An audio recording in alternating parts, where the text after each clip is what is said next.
Ethan lived in a big, beautiful house in the city of J. He had everything he wanted: expensive clothes, cool toys, and even a car of his own. But Ethan wasn't happy. His parents wanted him to get married soon. They said it was important for the family.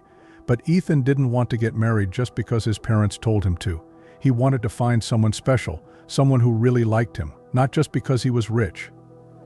One night, while looking out his bedroom window, Ethan had an idea. What if I pretended to be poor, he thought. Then I could find someone who likes me for who I am, not for my money. The next day, Ethan told his parents his plan. They didn't really like the idea at first. "But son, it's dangerous," said his mother, worried. "What if someone finds out who you are?" asked his father. But Ethan was determined. He promised to be careful and call his parents every day. Finally, they agreed. Ethan grabbed some old clothes and some money. He said goodbye to his parents and left the house. For the first time in his life, Ethan was alone. At first, it was difficult. Ethan didn't know how to cook or wash his clothes. He slept in a small room and ate simple food, but little by little he learned. After a month, Ethan decided he was ready for the next step. He moved to a small village, far from the big city where he lived. In the village, Ethan met a man named Joe. Joe was a bus driver and had a good heart. When he saw Ethan looking for a place to stay, Joe offered him a room in his house. "Thank you, sir," Ethan said, happy to have found a place to live. "Call me Joe," the driver replied with a smile. "And there's no need to say thank you. Everyone needs help sometimes." Ethan started working as a porter at the village market. It was hard work. He carried heavy boxes all day and came home tired every night. Many people in the village were not kind to Ethan. They treated him badly because he looked poor. Some rich people pushed Ethan in the street or said bad things about him. But Ethan didn't give up. He remembered his goal to find someone who liked him for who he was inside, not for his money. Every night before bed, Ethan thought about his day. He learned new things every day. "I learned how difficult life was for people who didn't have a lot of money. I learned how some people could be cruel, but also how others could be very kind, like Joe." One day, while carrying boxes at the market, Ethan heard two ladies talking. "Did you see that new boy?" said one of them. "He works so hard but always has a smile on his face." "Yes," replied the other. "It's good to see someone so young with so much willpower." Ethan smiled upon hearing this. He realized that even without his money, people could see good things in him. This made him feel proud. The days passed, and Ethan continued his search for someone special. He talked to people at the market, helped his neighbors when he could, and always treated everyone with respect. But finding the right person wasn't easy. Many girls in the village wouldn't even look at Ethan because they thought he was too poor. Others just wanted to know if he had money. Sometimes Ethan felt sad and alone. He missed his family and his comfortable life. But then he remembered why he was doing all this. He wanted to find true love, someone who liked him for who he really was. One night, after a particularly difficult day, Ethan sat on Joe's porch. The sky was full of stars. "Is everything okay, son?" Joe asked, sitting down next to Ethan. Ethan sighed. "Sometimes it's hard, Joe. Sometimes I think about giving up and going home." Joe placed his hand on Ethan's shoulder. "Life isn't always easy, young man. But the things that are worth it are often the hardest to achieve. If you believe in what you're doing, don't give up." Ethan looked at Joe and smiled. "Thanks, Joe. You're right. I'm not giving up." That night, Ethan went to sleep with new energy. He didn't know what the future would bring, but he was determined to continue his search. Someday he knew he would find the right person. Someone who loved him not for what he had, but for who he was. Time passed quickly in the village. Before Ethan knew it, a year and a half had already passed. Every day was similar: waking up early, working hard at the market, returning home tired. Ethan was almost giving up on his dream. He hadn't found anyone who truly loved him. His hands, once soft, were now calloused. His face, previously always clean, now had sun marks. One night, while Ethan was having dinner with Joe, the bus driver noticed something was wrong. "What's wrong?" Joe asked. "You look sad." Ethan sighed. "I think I'll go home, Joe. I might never find someone who loves me for who I am." Joe thought for a moment. Then his eyes lit up with an idea. "Hey, why don't you try going to the market on the other side of the village? Maybe you'll have better luck there." Ethan didn't have much hope, but he decided to try. The next day he went to the new market. The place was different. There were more colors, more noise, more people. Ethan got to work, carrying boxes like he always did. It was then that he saw it. 2 girls were buying fruit. One of them, with golden hair and a kind smile, politely thanked the seller. The other, with dark hair, complained about the price. "Come on, Emma," said the dark-haired girl. "We don't have all day." "Calm down, Lily," replied the golden-haired girl. "You are being so kind." Ethan couldn't take his eyes off the golden-haired girl. She was beautiful. But that wasn't all. There was something in her manner, in her soft voice, that attracted him. In the days that followed, Ethan returned to the market, hoping to see the girl again. And he saw her. Her name was Emma, and she came almost every day with her sister Lily. Ethan noted that Emma was always kind to everyone. She helped elderly people with their shopping, played with children, and always had a smile for the salespeople. One day, Ethan saw Emma carrying heavy bags. He ran to help. "Can I help you with that?" Ethan asked. Emma looked at him, surprised. Then he smiled. "Ah, thank you very much. That's very kind of you." As they walked, Ethan and Emma talked. Ethan discovered that Emma lived with her stepmother, Helen, and her half-sister, Lily. Life was not easy for Emma. Helen and Lily treated her badly, making her work too much at home. "But it doesn't matter," Emma said, smiling. "I always try to see the good side of things." Ethan was impressed by Emma's strength. Even with a difficult life, she remained kind and optimistic. In the days that followed, Ethan and Emma met at the market. They talked and laughed together. Ethan felt his heart beat faster every time he saw Emma's smile. One day, while helping Emma with her shopping, Ethan saw Helen and Lily approaching. Emma's face tensed. "Emma," cried Helen. "What are you doing? Who is this dirty boy?" Emma blushed with embarrassment. "This is Ethan's stepmom. He's helping me with the shopping." Lily looked at Ethan with disgust. "Ew, Emma. How can you hang out with someone like that?" Ethan felt his face burn with embarrassment. But before he could say anything, Emma spoke. "Ethan is a wonderful person. He's kind and hardworking. It doesn't matter how he dresses or how much money he has." Helen and Lily were shocked by Emma's response. They pulled Emma away, leaving Ethan alone. That night, Ethan couldn't sleep. He thought about Emma, about how she defended him. He had never met someone so kind and brave.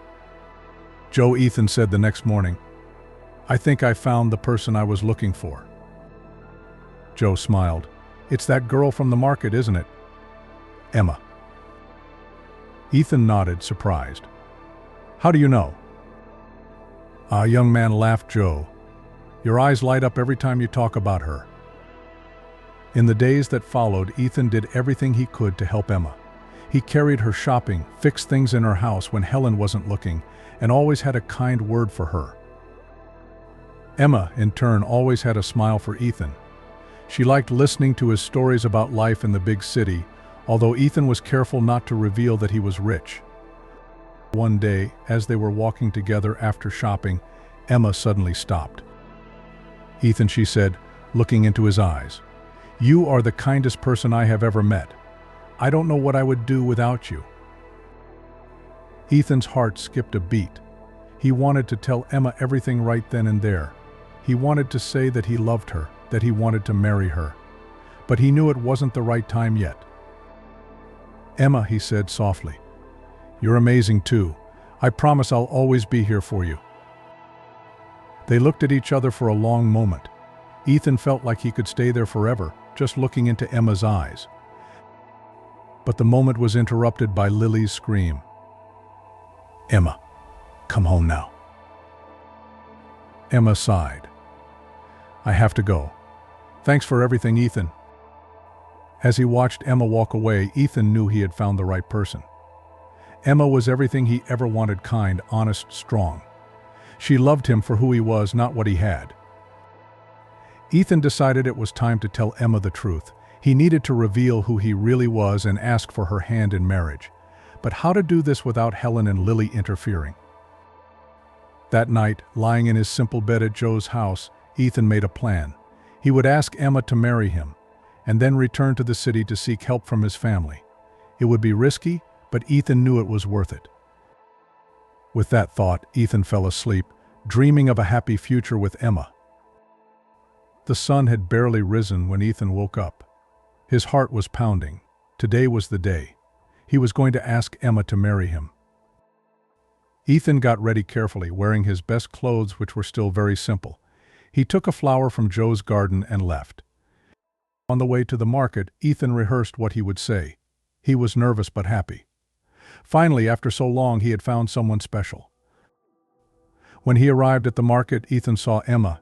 She looked beautiful, as always, helping an elderly woman with her shopping. Ethan took a deep breath and approached. Emma, he called softly. Emma turned and smiled. Good morning, Ethan. What a nice surprise to see you so early. Ethan held out the flower to Emma. I brought this for you. Emma took the flower, her eyes shining. Oh, Ethan, it's beautiful. Thank you. Ethan held Emma's hands. Emma, I need to tell you something. You are the most wonderful person I have ever met. Your kindness, your strength, I love you, Emma. Emma's eyes filled with tears. Ethan, But before Emma could respond, there was a scream. Emma, what do you think you're doing? It was Helen, Emma's stepmother. She was walking quickly with Lily close behind. Get away from my stepdaughter, you poor bastard, Helen shouted, pulling Emma away from Ethan. Stepmom, please, Emma begged. Ethan is a good person. Helen laughed dismissively. Good person? He's a nobody. Emma, you deserve better. Let's go home now. Ethan stood there, not knowing what to do.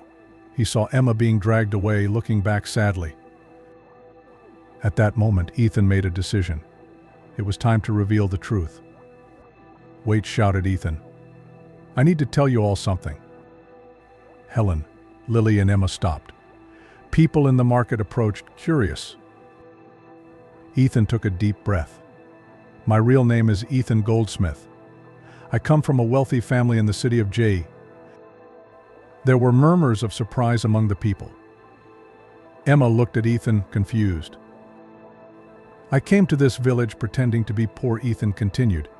I wanted to find someone who loved me for who I am, not for my money. Helen released Emma, her eyes shining with greed. Rich? Are you rich? Ethan ignored Helen and looked straight at Emma. Emma, I love you.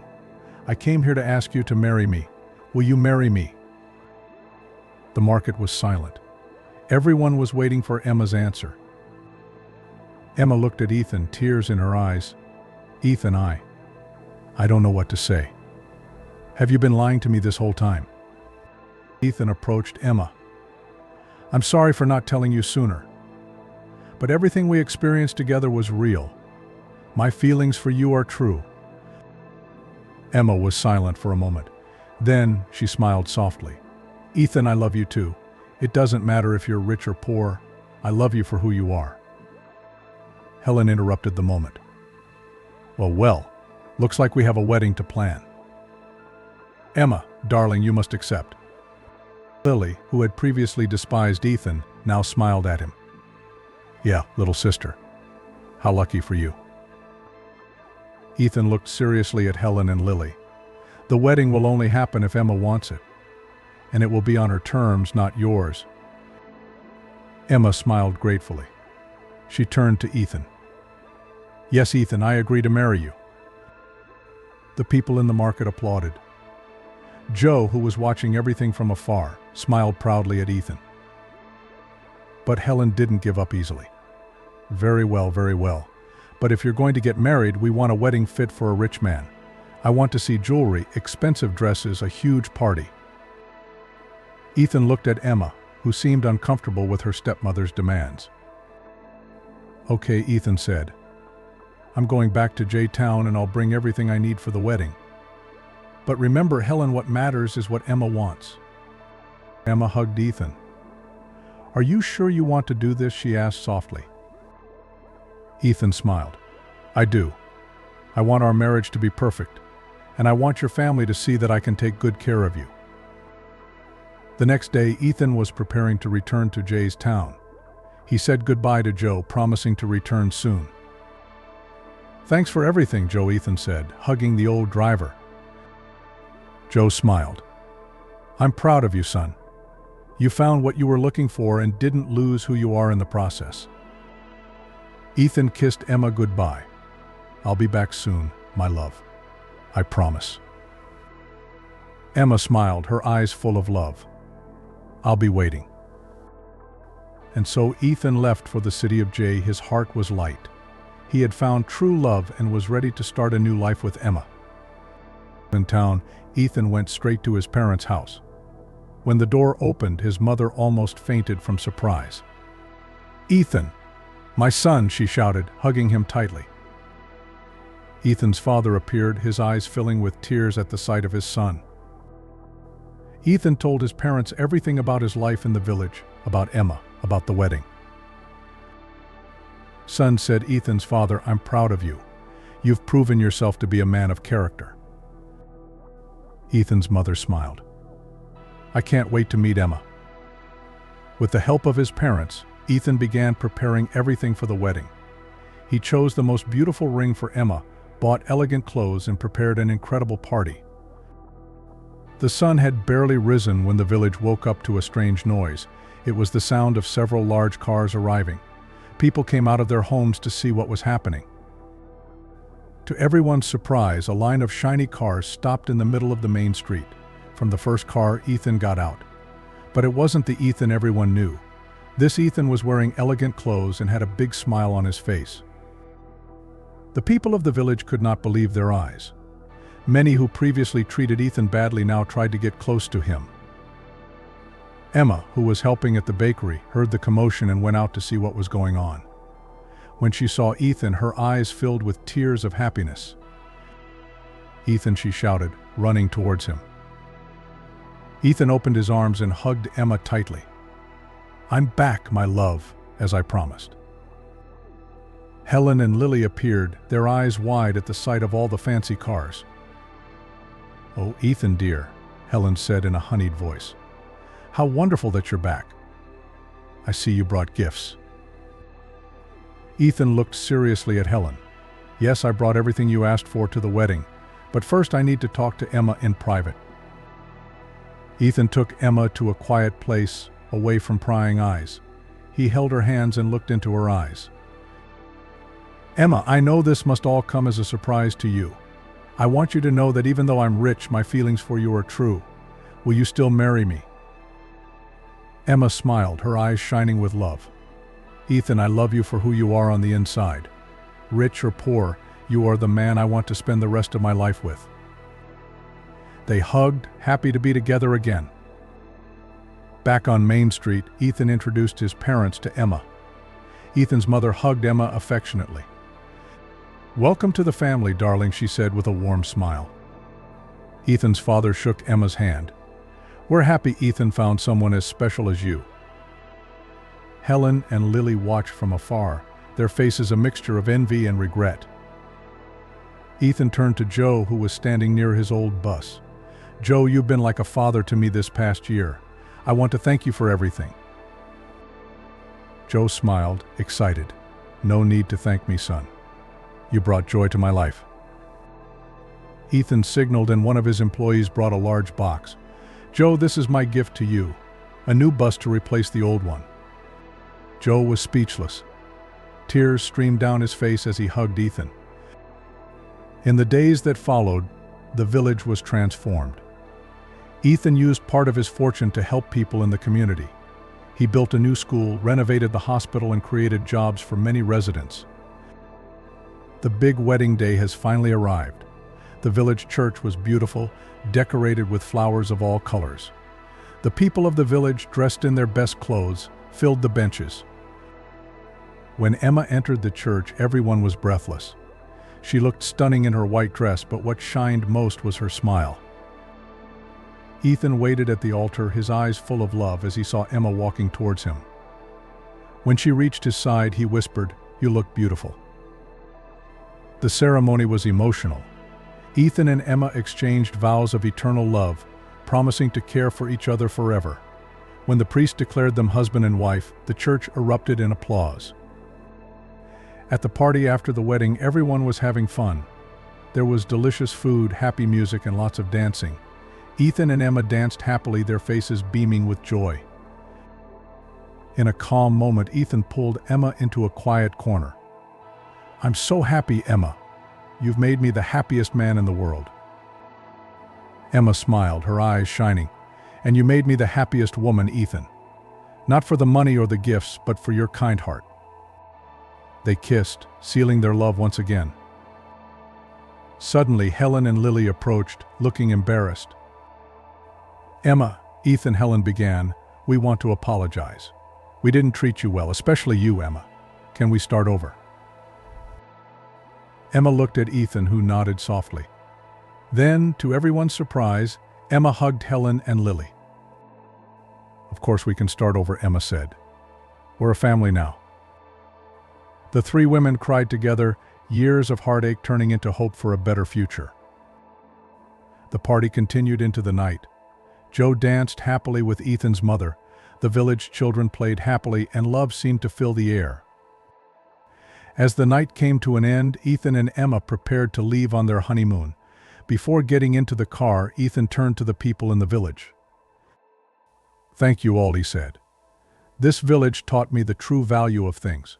I promise I will never forget the lessons I learned here." People applauded and waved as the car drove away. Ethan and Emma waved back, their hearts filled with love and gratitude. As they drove to their new future, Ethan looked at Emma. "You know, I think I found something much more valuable than all the money in the world." Emma smiled. "What?" "True love," Ethan replied, taking Emma's hand. "And the certainty that together we can make a difference in the world." Emma squeezed Ethan's hand, her heart overflowing with happiness. They knew that no matter what the future brought, they would face it together with love, compassion, and the strength they had found in each other.